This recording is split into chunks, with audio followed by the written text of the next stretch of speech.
in this video, I might actually be telling my age with this example. But if you've ever watched the show Living Single, there's a character named Max, and she used to say something that I absolutely love, which was, "You're tap dancing on my last nerve." So if you have ever felt like someone was just getting up under your skin and you're like, oh my gosh, I have to keep it together so that I don't explode on this person. Today in this video, we're going to talk about how to keep your composure in those situations when you really kind of want to just let it rip and you want to just give everybody the business. But we're going to talk about how to not do that and how to stay professional. Hi, if you don't know me, I am Barika from Simply Unique Coaching, and I have been leading for over 15 years. I've lived way more than 18 teams, and I like to say that I am the leader who learned in the trenches. And I like to share with people what I have learned over time from working in the professional environment and working with over hundreds of people, to be honest.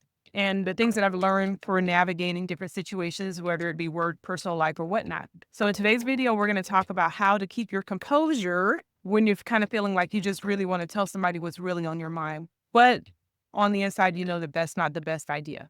First of all, we want to talk about why is it important to not just give people a piece of our mind? Because you never know when something can come back around, As they say, it's a small world. I also know they say that there's like 6 degrees of separation. So A, it's a small world. You never know when you're going to run into somebody again.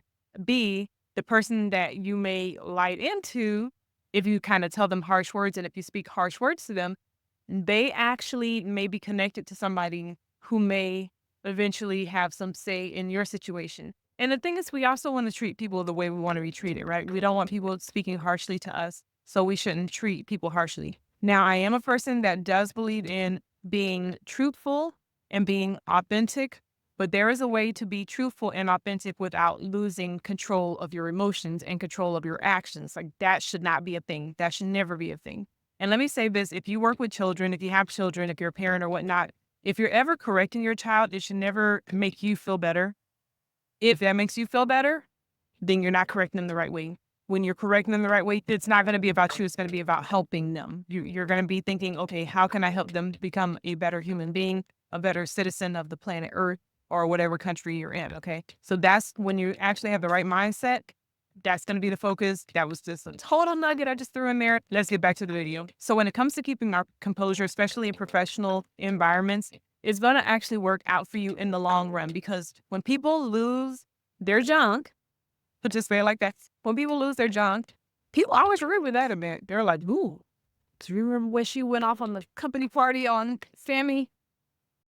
That was spicy, and that will follow you around and give you a bad reputation. Especially if you're in leadership, you definitely need to keep your composure. Now, it should really take a whole lot for you to get like super angry and to express it. And like, really, you should be able to try to control yourself as much as possible. And we're human, we're not perfect. But if you do make a mistake and you explode on somebody and you know it was wrong on how you did it, maybe not what you said was wrong, but maybe how you delivered it was wrong, you then need to go back and apologize. And I remember hearing someone say before, as big as kind of like as big as he showed out is as big as the apology needs to be. So for instance, if you exploded on someone in a group of 20 people, you need to apologize to that person and to the group of 20 people, because that also will humble you and that also will keep you from doing that behavior because you're going to think twice, right? You're going to think, okay, last time I did that, I had to make this huge apology. And again, all anger is not bad, but how we express it does matter. Okay. So we want to make sure that we account for that. Now, when it does come to conflict, the more clear-minded we are, the easier it's going to be to navigate that conflict.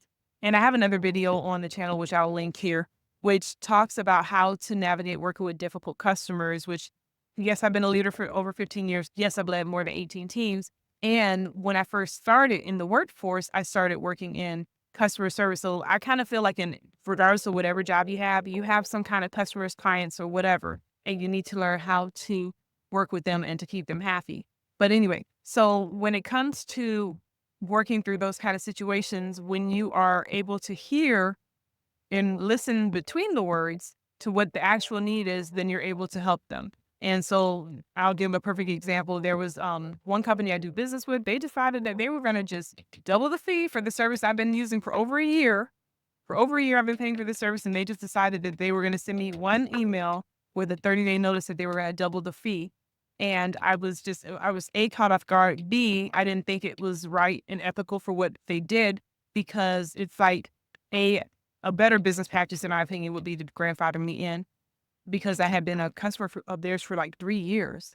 And the service that I'm paying for, they're kind of now calling it an upgrade, but it really isn't an upgrade if I was paying for it for over a year, paying for the same service, and now you're kind of quote unquote upgrading me to something like that's just not right. It was just unethical. But anyway, so I was kind of going back and forth with the customer service person because I was trying to understand like the logic behind the thinking, and I wasn't upset with the customer service rep, and I let them know that.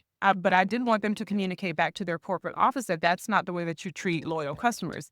So anyway, I won't go into that anymore. But I just want to say, like, because I was clear minded, even though I was not happy about the situation, and I did communicate it to the customer service rep, and I did send a separate message to the company because I want their CEO, because they had been a fabulous company up until this point. But I wanted to make sure that my point was heard. And so I communicated my disappointment in what they did, but I didn't cuss anybody out. I didn't raise my voice. I didn't use any type of language that was harsh or attacking or aggressive or anything like that. I just shared what I thought. And so the thing is, we can clearly communicate what we need, and we can do it in a way in which it can actually come across the way that we need it to come across, as firmly as we need it to come across, without it actually having to be harsh, okay? Because just again, if you watch any of my other videos, you'll know that when I correct people, the same tone that I'm using right now is the same tone that I use when I'm correcting people. And there's a certain level of authority that'll come out in my voice of saying, hey, like, I really mean business about this. And this is not something we're going to tolerate. So I just want you to be very clear on this. And I just say it like that, and and people know I mean what I say. And so you have to have that track record of meaning what you say. So let's talk about how to keep that clear mind. One thing you might need to do is to do some deep breathing. So, do that deep breathing, maybe keep in your mind like, okay, keep your cool, just listen, because listening is actually very helpful when it comes to conflict. It actually helps you navigate conflict a little lot more, not even a little bit more, but a lot more skillfully. So we want to listen as closely as possible and try to hear what the root issue is, and even try to hear what the person is saying, because what they have to say is important. Also, we want to pause before responding. Like, you don't have to respond right then and there, even if you need to say, let me get back to you another time, like even with that representative that I was talking about, because it was something that I had to make kind of a they wanted me to make a quick decision. And I was like, let me deal with this tomorrow because I'm ready to eat dinner and I don't even want to think about this. So right now, so I'll get back to you guys tomorrow.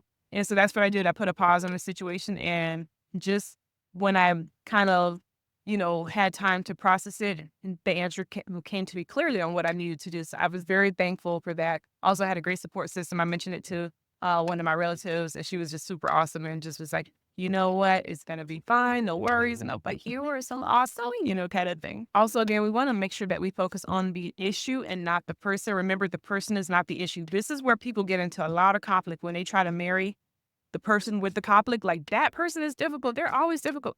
That person, they might not be difficult. They may be behaving in a manner that's difficult. Separate the behavior from the person, because when we make that person that behavior, that makes it a lot harder to work with them.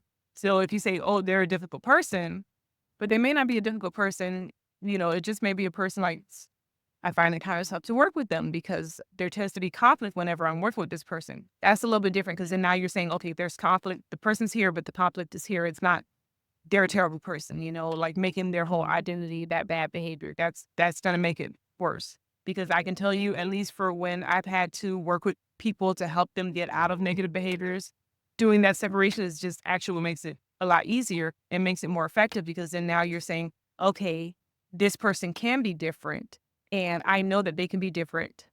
So just knowing that they can be different, then it makes you approach them from a different vantage point and say, okay, because I know that they can be different, let me see how I can help them navigate this situation to help bring out the best in the person. Because most people don't want to be difficult. They don't want to be unliked. They don't want to be in situations where people just stay away from them. They don't want to be ostracized. So when we find out the true person and who they are, then a lot of times we can help navigate those difficult situations. And then those end up being some of the best relationships when you get through that difficulty. Also, we have to make sure that we're using those I statements. So those I statements are saying what we personally observed, how we personally feel about the situation. And even with the situation yesterday, I used a lot of I statements. And I kind of was speaking on behalf of the group that I kind of represent. And I'm like, hey, just so you guys know, I'm not even just speaking up for myself. I'm also speaking up for other individuals like me that you guys have impacted by making this decision without taking your customers into consideration more. But anyway, but I did use I statements in there. And when it comes to conflict, we want to make sure that we're using those I statements because